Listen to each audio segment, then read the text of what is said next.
भैया अरे ए दुल्हन के भैया अरे कैसे रही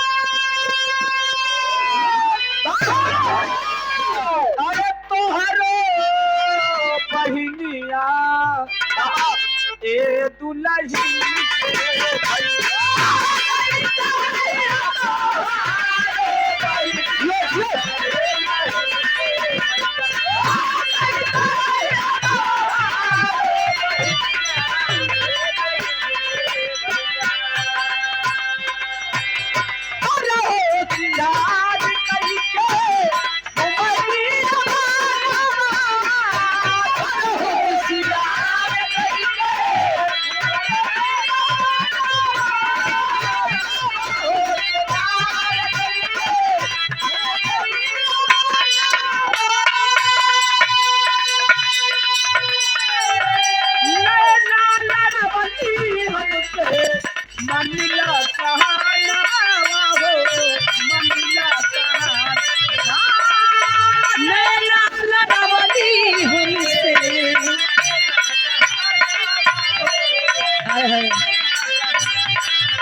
ए दुल्हन के भैया अरे ए दुल्हन के भैया अरे तो कैसे रहिया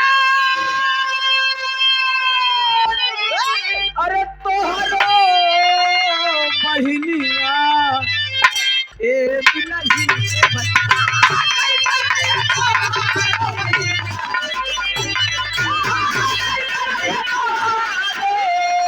बहिनिया ए दुल्हन के भैया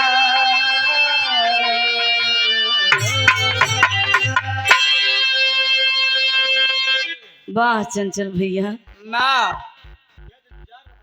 है ना मोरे जियरा के भूखा बाटा बा बनला कसैया बा ए दुल्हन के भैया बा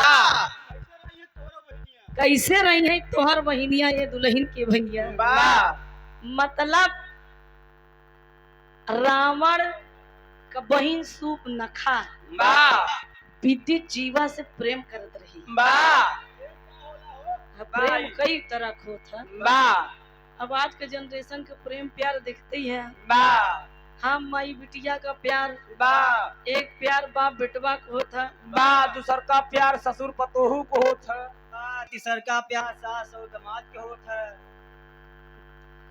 प्यार है भैया बा प्यार केहू का होई ससुर पतोहू को होई साढ़ू सढ़ुवैनी का होई बा हाँ?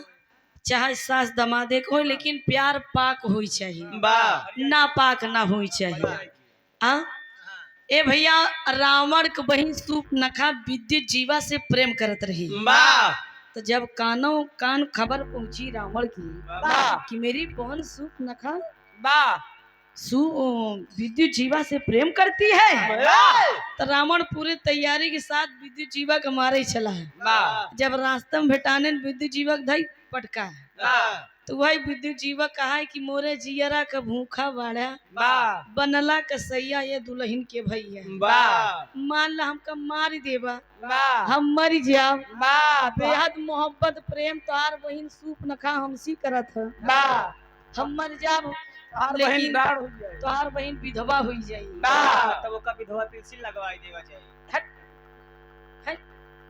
तो वही विद्युत जीवा कहा है कि मार दे मारे खातिर तैयार है बा लेकिन एक बात जान ले बा सलाह सिंगार के जौन बन बन घूमी नहीं बा जवन बन बन घूम के लड़का बेराइन है हम मान लो घर राम लक्ष्मण जी से मुलाकात हुई बा लक्ष्मण ना कई कान उपार ली बा तमाम ऐसा बात बा लेकिन आई एक विरहा हो जाए बहुत सुंदर विरहा बाहर से महाभारत से हाँ हो जाए के बाद भैया बा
कृष्ण से बोल पड़े बलराम।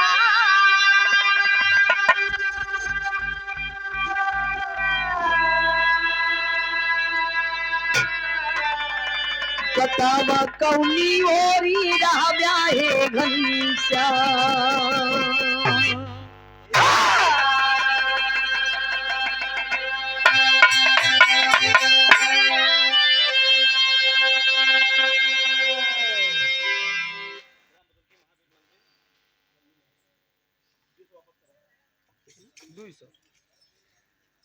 आप रामादड़ी परम श्रद्धे ग्राम पतुल की महावीर मंदिर लल्लू लहरी पुत्र राजेश कुमार बिंद प्रभारी अच्छा प्रधान पद की अच्छा एमे लिखा नहीं बटे ना। अच्छा भावी प्रत्याशी आप प्रधान पद के प्रत्याशी वर्तमान प्रधान प्रत्याशी पतुल की गायिका ढोलक। अच्छा मतलब हमारे खातिर 100 रुपया और तुम्हारे लिए 100 रुपये दे के सम्मान कर रहे हैं। बहुत बहुत प्रणाम और 300 रुपये रिटर्न करा। बहुत बहुत प्रणाम व आशीर्वाद की कामना। एक सुर में सब भैया लोगन के स्वागत बा। कहानी पे गौर करिया है भैया। अच्छा और हमारे विनोद भैया के लिए 100 रुपये दे के स्पेशल में सम्मान करते हैं। बहुत बहुत प्रणाम। मालिक करें आपको ईसन रोजी पूजी में चार चांद लगे, घर परिवार खुशहाल रहा, भंडार भरा रहे। आई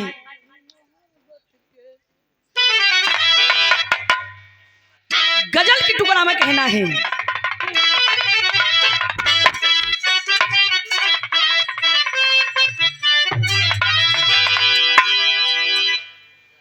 ये गजल हमें बहुत अच्छी लगती है। ये गजल हैदर अली गुरुजी भी गाए हैं और सबका अपना अपना अलग अंदाज होता है, लेकिन कहना है क्या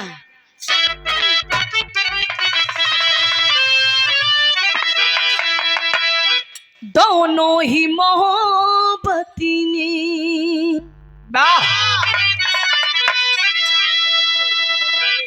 दोनों ही मोहब्बत के जज्बात पे मरते हैं।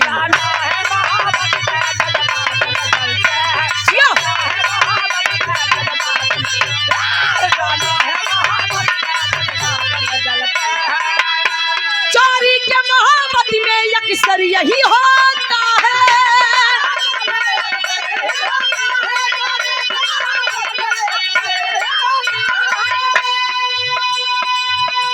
चोरी के मोहब्बत में अक्सर यही होता है। क्या होता है? दरवाजे से आते हैं, दरवाजे से आते हैं, खिड़की से निकलते हैं।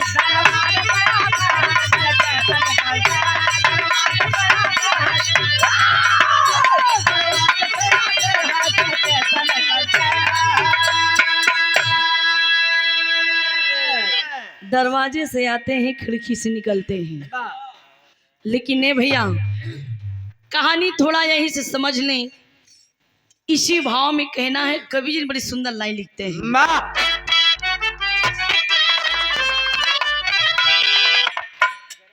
कन्हैया भगवान और बलराम में वार्तालाप होत बा महाभारत की लड़ाई को लेकर के। तो उस समय बलराम कहते हैं कि महाभारत की लड़ाई को रोकना हमें चाहिए, क्योंकि अगर ये महाभारत की लड़ाई हो जाएगी, क्योंकि कौरव पांडव भाई भाई थे, अगर भाई भाई में मर जी हैं कर जी हैं तो कोनो मतलब नहीं बा। अगर लड़ाई होगी तो आप किस तरफ से लड़ाई लड़ेंगे? कन्हैया भगवान कहते हैं बलराम से, क्या कहते हैं?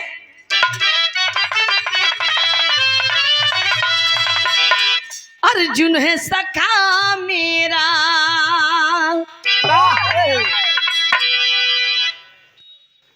अर्जुन है सखा मेरा, पंडाओं में रहेंगे।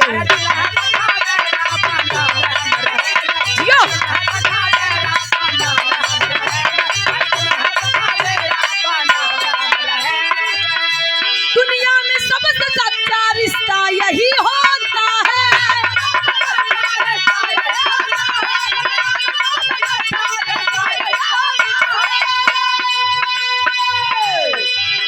दुनिया में सबसे सच्चा रिश्ता यही होता है। बलराम कहने कन्हैया तू अपन रिश्तेदारी और रिश्ता निभावत है, अर्जुन को लेके लड़ाई लड़बा। तो बलराम कहें कि हमारे बात सुना। दुर्योधन शिष्य मेरा, दुर्योधन शिष्य मेरा, कौरवों में रहेंगे।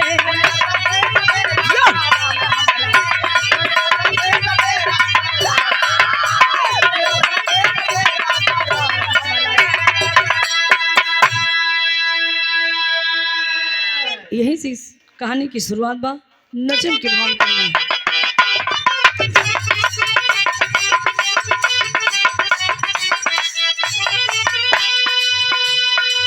जहां पर काम न चलता तो धनुष बाणों से,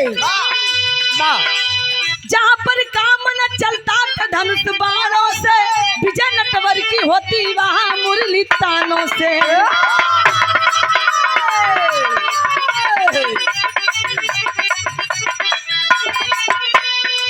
क्रोध जब शांत हुआ सोच तब बलराम सुनो, क्रोध जब शांत हुआ सोच तब बलराम सुनो, महाभारत का भयंकर होगा संग्राम सुनो।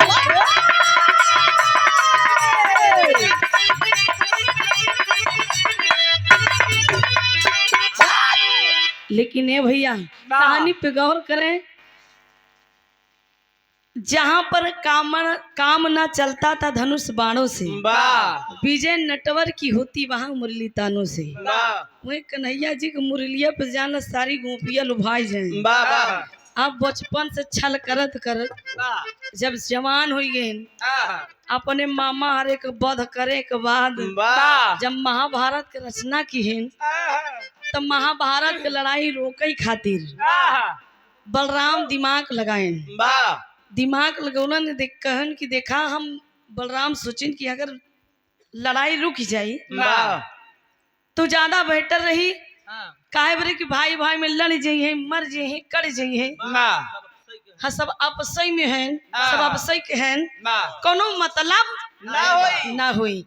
तो वही बलराम गए अपने कन्हैया भैया से पूछे लागे, कहन अच्छा ये बतावा कन्हैया द्वारकाधीश, आप इस महाभारत की लड़ाई रोकिए। 18 दिन की महाभारत की लड़ाई थी, आप इस लड़ाई को रोक दीजिए। कन्हैया बलराम भैया को अपने देख के बड़ा जोर मुस्किया है। अरे भैया जवान कागज के पन्ना में गीता में लिख उठावा, ओका हम का अपन न टाल सकबे, अब केहू न टाल सकी। अब जवन लिख उठावा वो हो के रही। तो बलराम कहन हमार बात न मानी जाई, कन्हैया भगवान कहन न न न न तोहार बात न मानी जाई। कहन हमार बात न मानी जाई तो फिर हमरा कुछ विचार बाटे, हमहू कुछ अपन लीला दिखाऊ। कन्हैया कहन बलराम भैया तोका जवन करे खोई तू करा, बाकी हमहू के जवन करे हम करब। लेकिन ए भैया बलराम भैया कहन कि हमार बात सुना, तू कौने तरफ से लड़ाई लड़ब्या। तो अर्जुन की तरफ से लड़ाई लड़ाई वाले कन्हैया भगवान तैयार हो गए। कन्हैया भगवान कहन हम अर्जुन की तरफ से लड़ाई लड़ूंगा।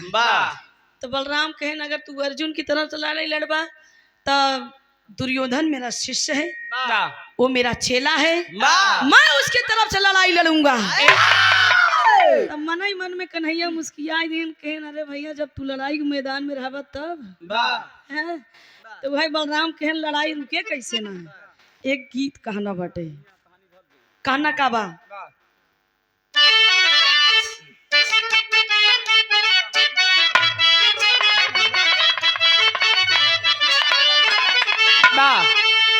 एक गीत बा का कहना बा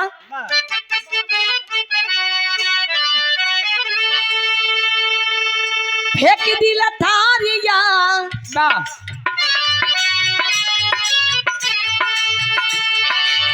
फेंक दिल थारिया बला मगैल झारिया पहुँच लेके ना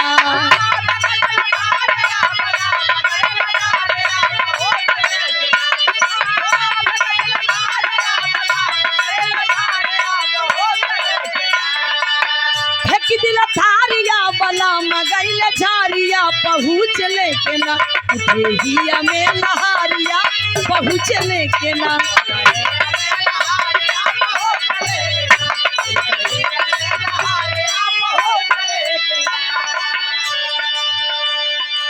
बलराम कहे सुना कन्हैया लड़ाई तो रोक के रहा हम चाहे जितना तू ताकत लगाई दे लेकिन लड़ाई हम रोक के रहा लेकिन कहना का बा भाव में कहना बा का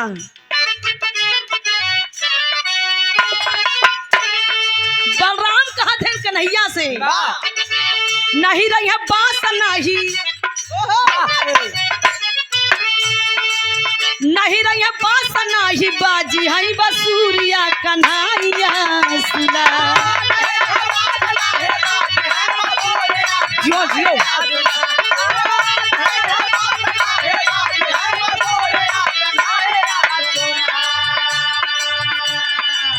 नहीं रही है बात नहीं बाजी है बसूरिया कन्हैया सुना ऐसे रुकी है ना लड़ाइया कन्हैया सुना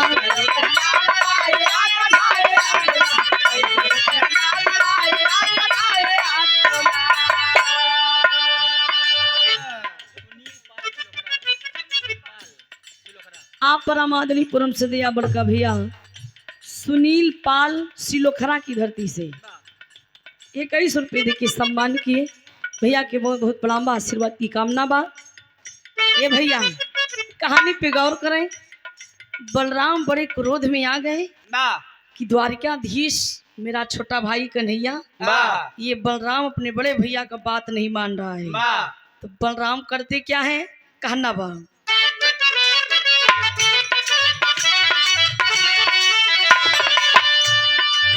कांधे पे हाल दाउली हले उठाई पल में हस्तिनापुर देव पलटाई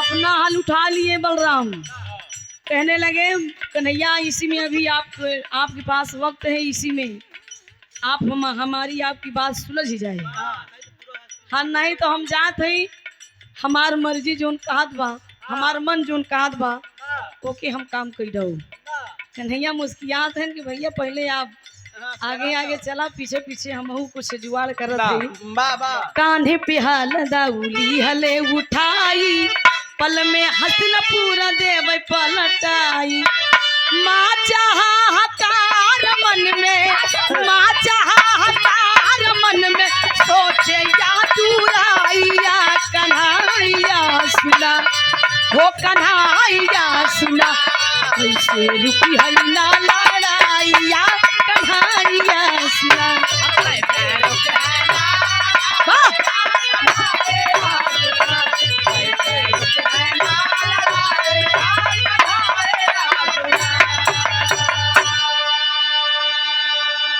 ए भैया बलराम अपन हल कान्हे उठाएन जाए कि हस्तिनापुर मैदान कुरुक्षेत्र मैदान में वही बीचों बीच खड़े हो गए ए भैया जब खड़े हो गए तो कन्हैया जी दूरिया झांकत हैं कि हमार बड़का भैया कौन जुआर में काहे वजह से खड़ा हो एकदम क्रोध में अब यार भैया बलराम बड़े क्रोध में न आओ न देखे न ताऊ अब सोचें कि न रही बांस न बाजी बांसुरी आज पूरा हस्तिनापुर पलटा दूंगा मैं न लड़ाई होई न मार होई न काट होई न पीट होई सब एकदम साफ साफ बच जाई उनके अस्त्र शस्त्र वही हल रहन लेकिन ये भैया कन्हैया एक ही दिमाग लगावत है का कहना बाटे कि गीत लग गई बाटे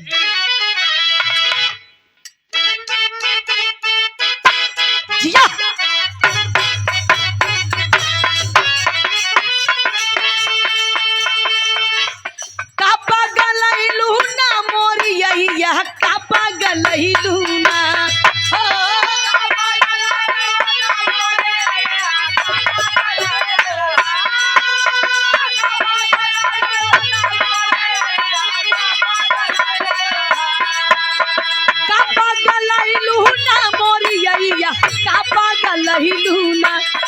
हम तक तू यही बहु रहिया, हम तक तू यही बहु रहिया, अय्या का पगलई हूँगा।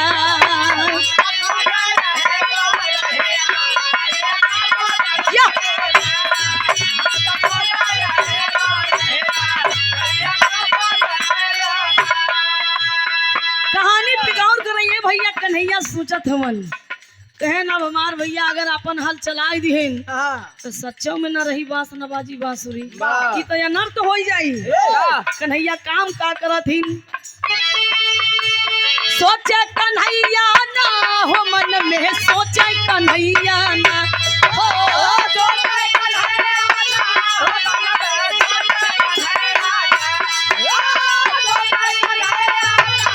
बाबा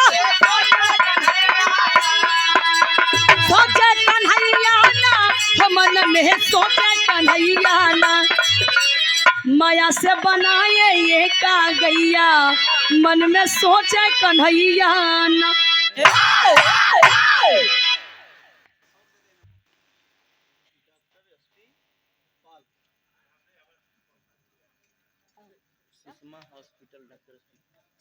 आप परामादलीपुरम सिद्धि सुषमा हॉस्पिटल डॉक्टर एसपी पाल, आप बड़े भैया जी की ओर से सभी प्रकार की इलाज ऑपरेशन एवं डिलीवरी भी होती है नॉर्मल।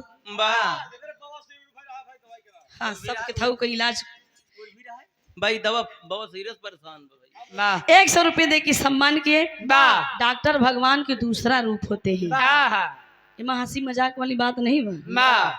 जब डॉक्टर जी के बस बात नहीं रहा था तब मरीज के घर वालों से कहा कि आप लोग भगवान से दुआ करिए, प्रार्थना करिए कि आपको 2 दिन आईसीयू में रखा इनका। अरे यार 100 रुपए दे के सम्मान किए, बहुत बहुत प्रणाम, आशीर्वाद की कामना। 100 में सब जनता जनादर की स्वागत बा। कहानी पे गौर कर रही है भैया। यार बलराम जी बीच हस्तिनापुर में खड़ा है। कन्हैया भगवान का काम किए कि एक माया के गाय बनाई के, माया के छोट के गाय बनाई के जहाँ अपन वो हाल रखे रहे कि हियाई अगर हम धसाई देव चलाई देव तो पूरा हस्तिनापुर पलट जाई, तो वही तहस नहस हो जाई। तो वही सामने एक माया के गाय बनाई के, हाँ अरे चुप रहा भैया, माया गाय बनाए के वही हल के सामने खड़ी कर दी ले जाए के। क्रोध में बलराम देखे नहीं एकदम आँख लाल, ये भैया आम न देखिन ता वही गाय के ऊपर हल चलाई दी। जब हल चल गए भैया तो गाय मर गई। जब गाय मर गई मतलब हस्तिनापुर धरती एकदम लहू लोहान हो गई। दूरिया से कन्हैया बोल पड़े कहने भैया कसो भैया। अब बलराम कहे न रे कन्हैया आ गया लागत बा कि मनाउता अब हो जाई।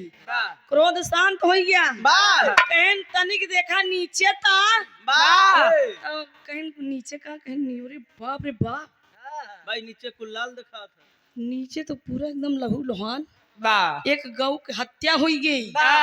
बलराम के ई हमरे हाथे का हुई बा। ई का बोलत है भैया तही शांति का परिचय दा अच्छा चलो ठीक है कोनो बात नहीं। हाँ। आखिरकार में ये भैया बलराम देखे एकदम धरती लाल। कन्हैया जी के सामने जब लखे कन्हैया तही मुस्कियाई दे। तो बलराम सोच गए कि बस कुल करामात तो हर विवाह कन्हैया के बा। कहन भैया का भाई कहन बस का बा तोहरे सामने बा। अरे आपको गौ हत्या लग गई। अरे आपके हाथों एक बेजुबान जानवर की हत्या हो गई। और कन्हैया कहे भैया अब तो आपको गौ हत्या लग गई, अब आपको कुछ क्या करना पड़ेगा, अब आपको कुछ समझ में आ रहा है। बलराम एकदम मायूस हो गए कि ये मेरे भाई कन्हैया मेरे साथ अच्छा नहीं किए। लेकिन ये भैया बलराम कहें कि कन्हैया जी ये बताइए ई गौ हत्या मिटे कैसे? बा कन्हैया कहन मने सोचता नहीं है तो हम चाहते ही रहे, बा कुछ होगा ही है। ई है तो हम चाहते ही रहे बा कि तोहरे गौ हत्या लग जाए। बा आओ तू हमसे पूछा, हम तो का रास्ता बताई, बा हम तो का जहाँ कहा तू हुआ जा, बाकी हम एक ही काम करवाई दे। बा हाँ? लेकिन ये भैया टेरी के हम कहना बा का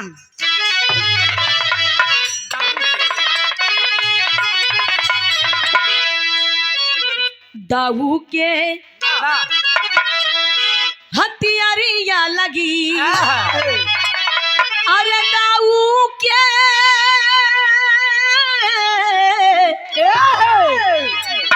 दाऊ के हथियारिया लगी, गाय का कियन गौर धा से हल्दा रतिया धा रतिया जिया, गाय का कियन गौर धा से हल्दा रतिया दाऊ के हथियारिया लगी। बा लेकिन ए भैया अब यार कन्हैया जी कहन हम ये चाहते रहे, हम बतावत है कि तोके करे के का बाटे। बा कहना बा का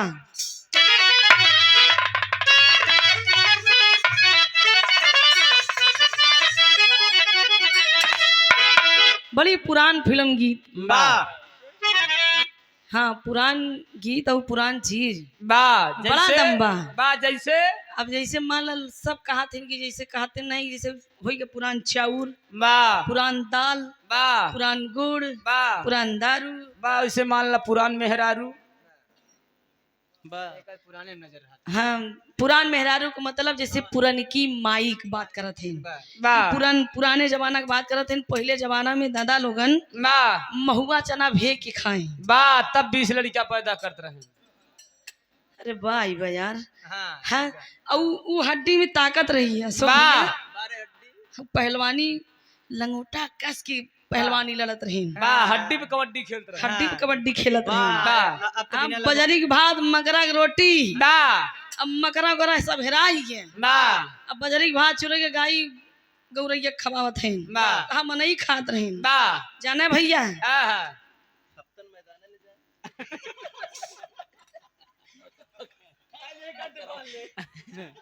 लेकिन ए भैया बा ई पहले के जमाना आप ऐसे बात करें पुरनकी मेहरारू, बा पहले जमाना के बड़की माई लोगन चूनी में सेनूर दी बा ऊ काहे बरी कि जहिया हमरा पति के आयु लंबी हो। बा लेकिन आज वाली ही अगमई टीक ले छी। अच्छा ये बताओ ऊ काहे? बा जहिया ये जल्दी जाए फिर दूसरे घरे जाए।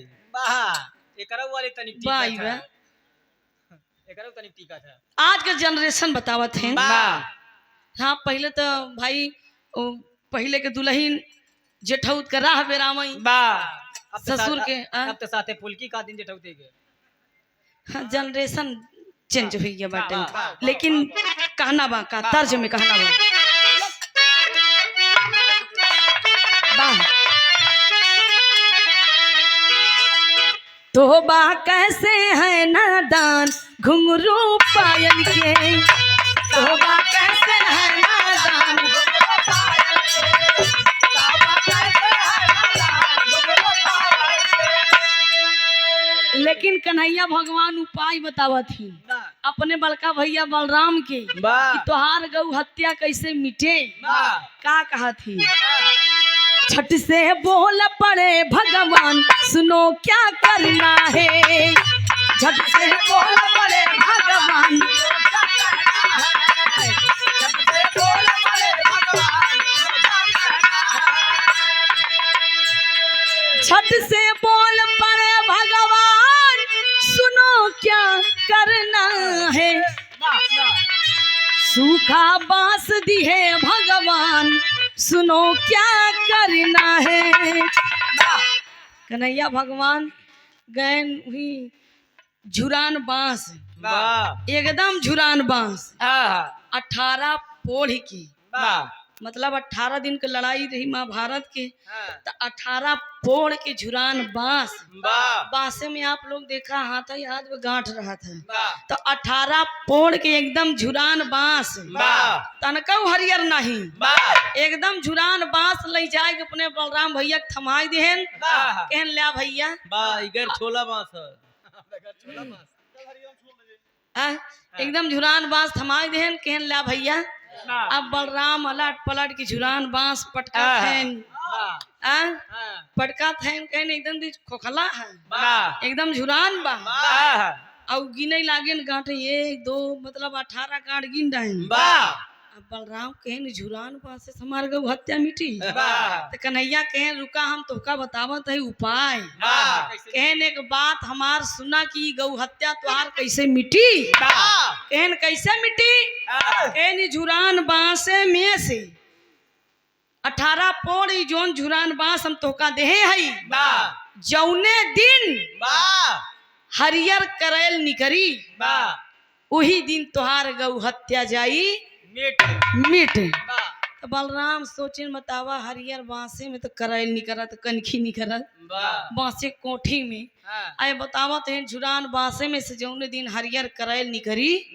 वही दिन तुहार जाई गौ हत्या तो अब कहन चला ठीक बा अगर कहा थे तो कह जान अगर काम हो जाए सही हो जाए हाँ लेकिन है भैया यार दिमाग लगाए दिहन कन्हैया कहन तू जाए है कि तीरथ करे झुरान बांस लइके है कि बाकी हम अपन काम करत है भिड़ाई देत है जवन गीता में रचा बा उ होई के रही एक गीत बा अब बलराम झुरान बांस लेके कैसे चलत हिन बड़ी पुरान गीत बाटे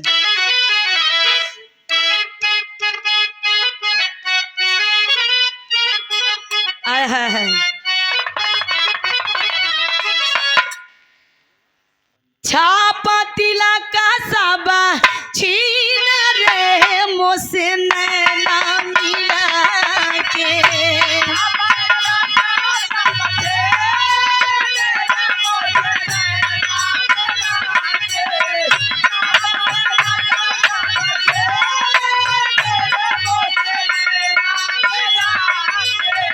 नैना मिला के मुझसे नजर चुरा के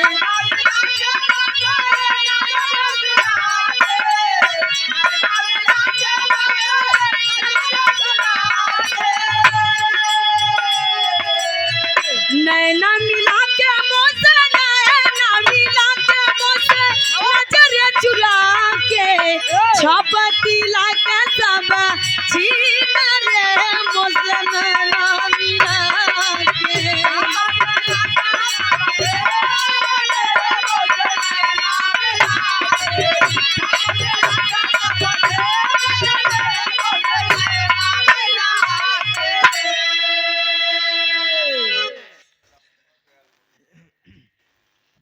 दयालपुर की धरती से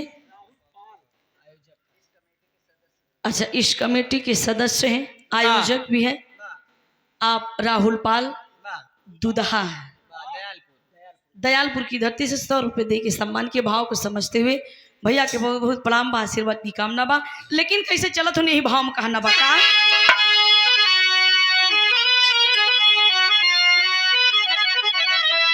बलदाऊ जी चला दीन रे पीछे झोलिया झूला के ओहो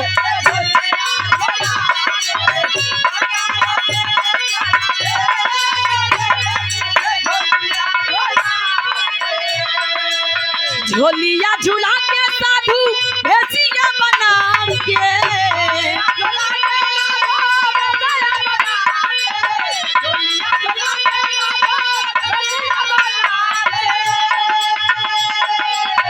झोलिया झूला के साधु भेसिया बना के साधु भेसिया बना के पीला वस्त्र है नील रे पीछे झोलिया झूला के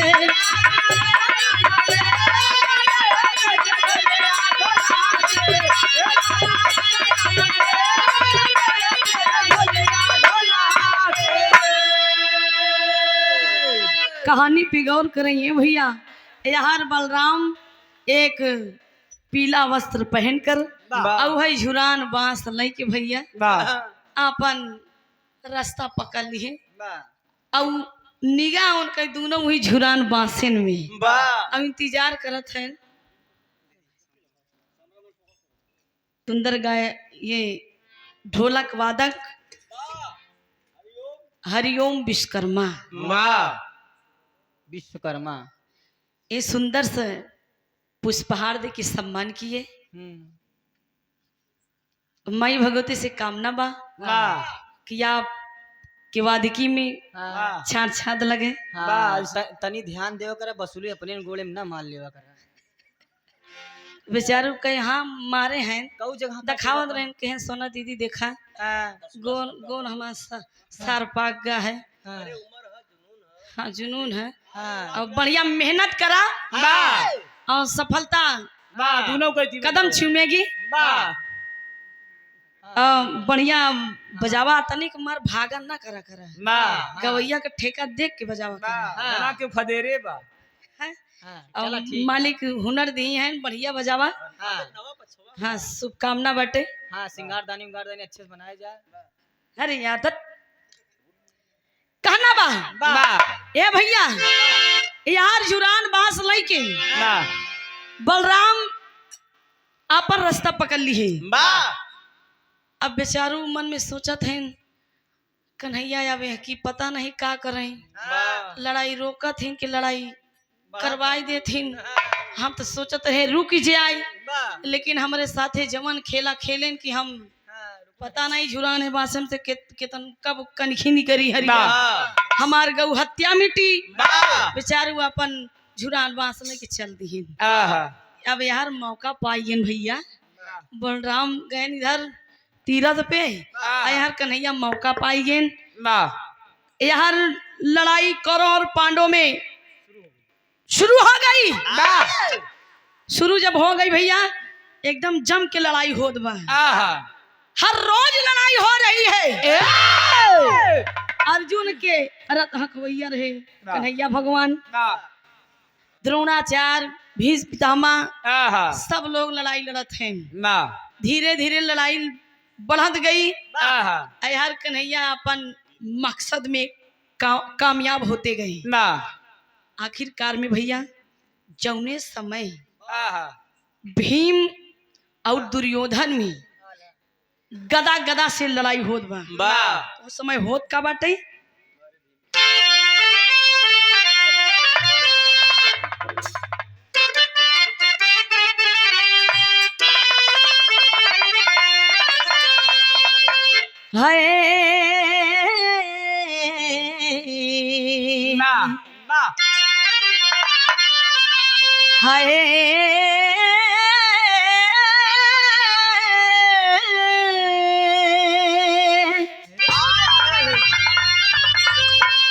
चल बल दाऊ करे तीरथ तौन छनमा भैया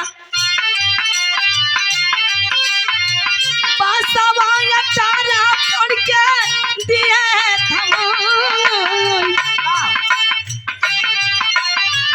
मौका पाही गई यार मदन मुरारी भैया महाभारत के रचना दिहाले करा चारों ओर खूनावा के बहाई लागल ना दिया हो लाखों करोड़ों सैनिक दिहल मारवा।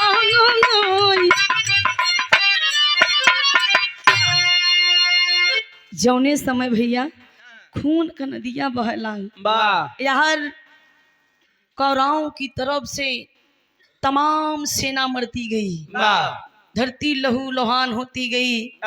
आखिरकार में जौने समय भीम और दुर्योधन में गदा गदा से लड़ाई होता गदा गदा से लड़ाई होता ये भैया गदा गदा से लड़ाई का रहे वो में एक कारण रहे। कारण ये रहे कि भीम प्रतिज्ञा किए थे भीम प्रतिज्ञा किए थे कि जब तक दुर्योधन को दुर्योधन की जंघा को नहीं तोड़ूंगा कसम खाए थे। भरी दरबार में जब द्रौपदी की चीर हरण होत रहन केस पकड़ के दुर्योधन घसीटत रहन दुशासन तो वो समय द्रौपदी कसम खाए रही कि जब तक दुशासन के लहू से मैं अपना केस नहीं धो लेती वाह तब तक मेरे दिल को चैन नहीं मिलेगा। वाह यार भीम भी एकदम कसम खा लिए हाँ। भाई, जब जुआ में हार गए द्रौपदी की है, दुर्योधन भीम जब हार गए, पांचों पांडव जी सॉरी जब पांचों पांडव जी हार गए जुआ में द्रौपदी के भैया, वाह तो वो समय कुल मकसद भीम के रहे वाह कि जब तक भाई दुर्योधन की अपने जंघा पे बड़ा गुमान रहे, वाह द्रौपदी कहे आवा बैठा जंघा पे वाह है, द्रौपदी कहे ओ हम तोरे जंघा पे बैठब, वाह भीम कहे ई तोहार जो जंघा के गुमान है ना, ई जंघा के तोहरे हम तोड़ के दिखाऊं। वाह हाँ जाना बेटा, आखिरकार में ये भैया जौने समय गदा और गदा से लड़ाई हुई लाग, तो उस समय होत का बाटे, वही समय वही दिन जो 18 पोड़ के झुरान बांस लिए रहन बलराम, इशारा उनको हुई बांसिन पर रही कि कब करे निकला है, हम भागत जाई देखी का होत बा का नहीं के बचा के मरा। ये भैया जब हरियर करैल निकली देखते ही मान तो पूरे एकदम बेदम्बई अपन सूखा बांस वही झुरान लग भगेन सबूत के साथ एहन तबई मनी है, झुरान बांसे में से हरियर बांस निकल गया बाटे, कनई निकल गई बाटे।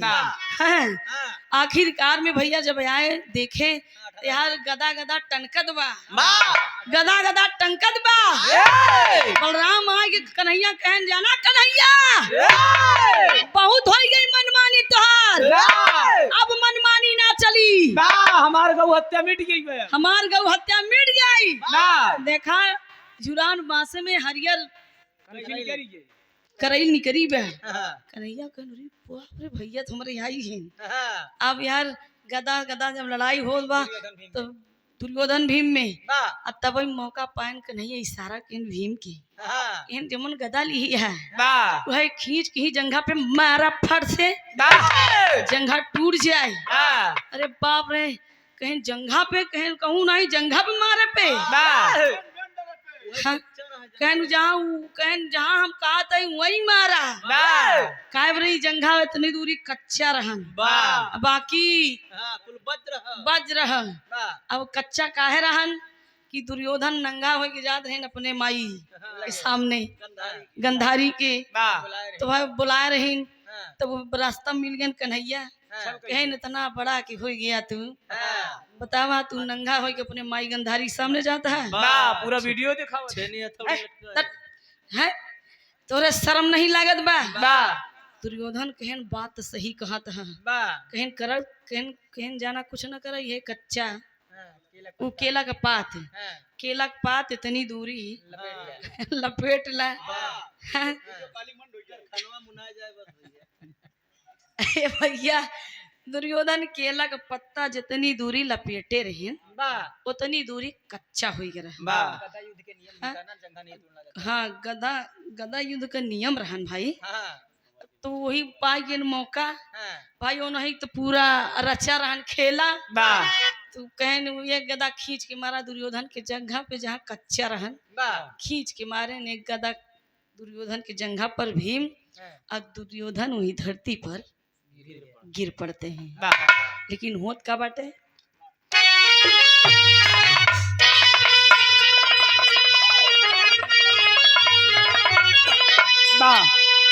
अठारह दिन के महाभारत के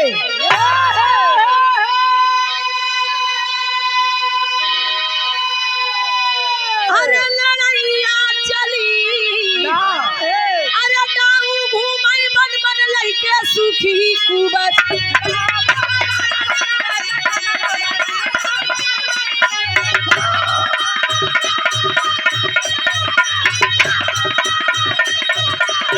बाबा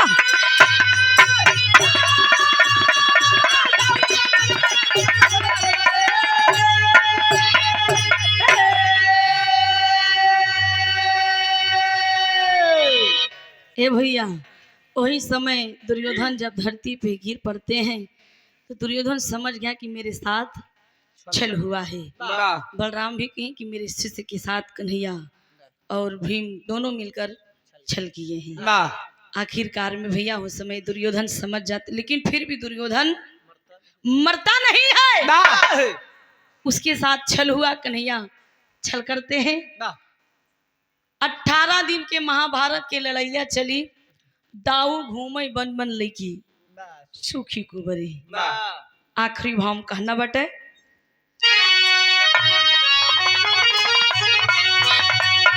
बुधुड़म पंधारी कहते धन्य प्रभु की माया,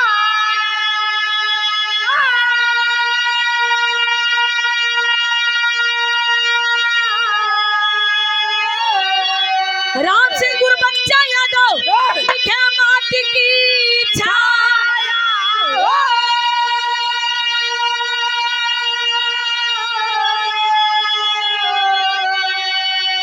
दाऊ के हथियारिया लगी कहे सोना सुहानी सारद मामा यरिया, दाऊ के हथियारिया लगी।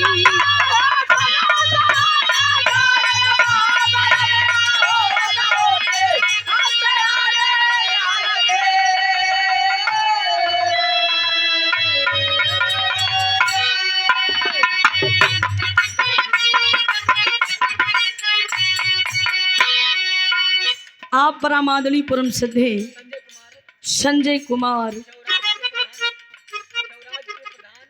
खेवराजपुर, अच्छा प्रधान पद के प्रत्याशी, अच्छा बिरादरी की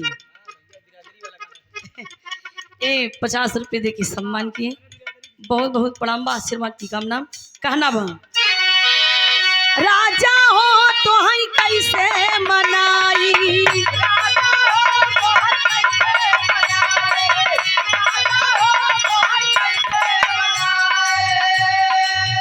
और ये हमारे धर्म के बड़े भैया सौरभ सिंह एडवोकेट भैया जी की ओर से, हाँ बिल्कुल एकदम 100 रुपये दे के सम्मान के भाव को समझते हुए बहुत बहुत प्रणाम, आशीर्वाद की कामना। रतिया में लागई ना हमरा यऊंघाई, रतिया में लागई ना हमरा यऊंघाई, दुल्हा हो तो हई कैसे मनाई।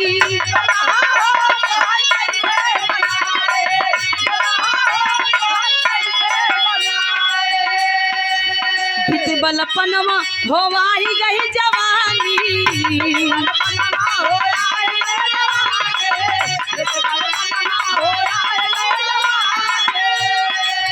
बीते बलपनवा होवाई गई जवानी, रही रही के रही रही के सजियाई प्याले अंगड़ाई, रही रही के सजियाई प्याले अंगड़ाई, राजा हो तो हई कैसे मनाई।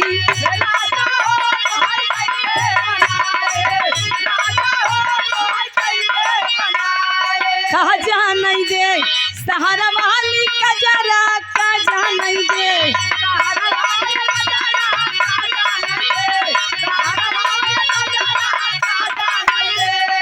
आन के बलमुआ का पेड़ा मिठाई,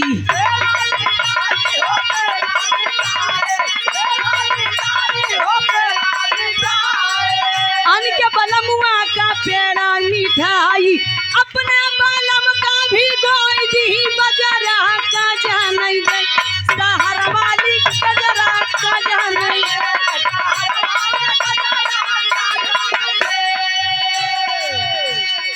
आन के बलमुआ का सेजा सुतावई,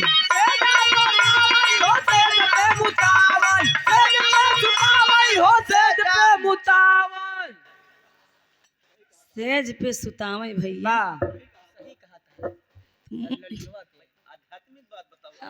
का बताई हम तो का हमारे कुछ समझ में नहीं आवा था, बीच में टुपुक देते जवान पुरनिया कहन भैया, ए भैया पुरनिया कहन आपन लड़किया दूसरे के मेहरारू बड़ी निक लागत बड़ी नीक लागत है।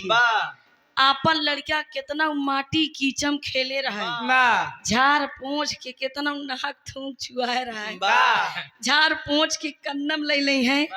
हमार भैया है, वाह हमार सुग्गा है, वाह हमार पुलुलु लुलुआ है।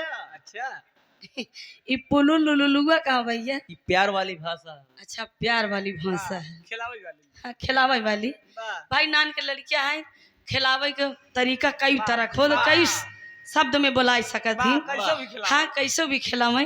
भाई अपन लड़कियां सभी के नगद लागत थी ना, दूसरे के मेहरारू वाह अपन मेहरारू कितना उत्सव श्रृंगार करे रहे, वाह पेंट प्राइमर पुट्टी मारी और के हम बढ़िया एकदम मेकअप वकअप करे रहे, वाह देख के कभू संतुष्ट नहीं भई, वाह कभू नहीं जुड़ा कभू नहीं जुड़ाने।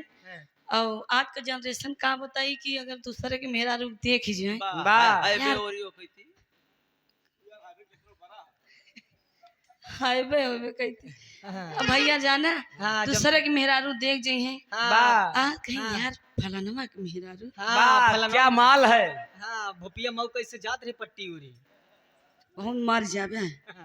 कहीं फलानमा के मेहरारू बड़ी सुंदरी है, वाह बड़ी चाहे क्या बात। थोड़ा मतलब समर ही रही, हाँ फेस कटिंग अच्छी रहे, वाह ओके उपमा दूर तक कह दी थी। हाँ हैं? हाँ जैसे आदत हो जाए, जैसे कहते नहीं ऐचड़ खैचड़ के मेहरारू अच्छे मिलत है, वाह वाह हाँ हाँ ठीक ठाक मिल जाथिन, वाह तो दुनिया के मालिक हैं, वाह जोड़ा बना के भेजथिन। वाह लेकिन कहो को भाई दबे जोड़ा का बढ़ाई जाते हैं आए के बाद मतलब इतना तोहार बड़ा उपमा बाटे। वाह अगर बियाह दूसरे के संग होत लेकिन तब दूसरे संग सेटिंग हो जात आज के जनरेशन है का करबा भैया, वाह। लेकिन कहना का बाटे आन के बलमुआ का सेजा सुतावई,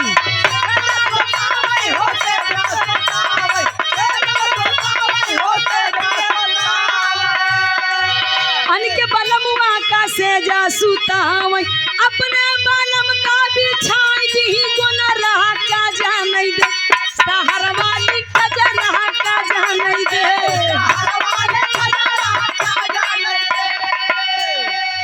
लास्ट भाव कहना बटे आन के बलमुआ से हंसी हंसी बोला, हंसी हंसी बोले हो फंसी फंसी बोले, हंसी हंसी बोले हो फंसी फंसी बोले। जाला मार खाए वाली काम करत है, वाह हंसी हंसी बोला। वाह जब हंसी ही तब ही फंसी ही। हाँ ये यहाँ टेरी बोलता है भौजी हंसत हो के साथे एम्बुलेंस में। अच्छा भाई यहाँ का करबे, नहीं आज वायरलेस लेके चला है। ठीक बा लेकिन वायरलेस यार लगा बाटे, हां उन्होंने एम्बुलेंस में लेके ऐसा ना ना हमारे चंचल भैया के औरत हां अरे मतलब आशा है हां हां हाँ। एम्बुलेंस में हमेशा रहते हैं। कहना बा तो सिलो से कुछ बात ना। नहीं कह पाऊंगी। अन के बलमुआ से हंसी हंसी बोल, अपने बालम का दिखाई दी नखरा का जाने दे, सहर वाली कजरा